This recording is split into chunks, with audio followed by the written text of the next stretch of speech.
മത്തായി എഴുതിയ സുവിശേഷം 14-ാം അധ്യായം 14 മുതൽ 23 വരെയുള്ള വചനങ്ങൾ. അവൻ വന്നു വലിയ പുരുഷാരത്തെ കണ്ടു. അവരിൽ മനസ്സലിഞ്ഞ് അവരുടെ രോഗികളെ സൗഖ്യമാക്കി. വൈകുന്നേരമായപ്പോൾ ശിഷ്യന്മാർ അവൻ്റെ അടുക്കൽ ചെന്ന്, ഈ സ്ഥലം മരുഭൂമിയല്ലോ, നേരവും വൈകി.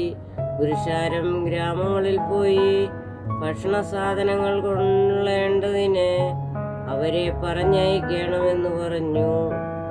യേശു അവരോട്, അവർ പോകുവാൻ ആവശ്യമില്ല, നിങ്ങൾ അവർക്ക് ഭക്ഷിപ്പാൻ കൊടുപ്പിൻ എന്ന് പറഞ്ഞു. അവർ അവനോട്, 5 അപ്പവും 2 മീനുമല്ലാതെ ഞങ്ങൾക്ക് ഇവിടെ ഒന്നുമില്ല എന്ന് പറഞ്ഞു. അത് ഇങ്ങ് കൊണ്ടുവരുവിൻ എന്ന് അവൻ പറഞ്ഞു.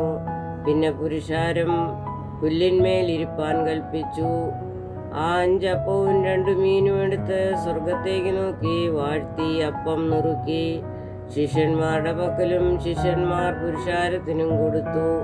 എല്ലാവരും തിന്ന് തൃപ്തരായി. ശേഷിച്ച കഷ്ണം 12 കുട്ട നിറച്ചെടുത്തു. തിന്നവരോ സ്ത്രീകളെയും പൈതങ്ങളെയും കൂടാതെ ഏകദേശം 5000 പുരുഷന്മാരായിരുന്നു. ഉടനെ യേശു താൻ പുരുഷാരത്തെ പറഞ്ഞയക്കുന്നതിനിടയിൽ ശിഷ്യന്മാർ പടകിൽ കയറി തനിക്ക് മുമ്പായി അക്കരയ്ക്ക് പോകുവാൻ അവരെ നിർബന്ധിച്ചു. അവൻ പുരുഷാരത്തെ പറഞ്ഞയച്ചിട്ട് പ്രാർത്ഥിപ്പാൻ തനിയെ മലയിൽ കയറിപ്പോയി. ബാരക്കുമോർ.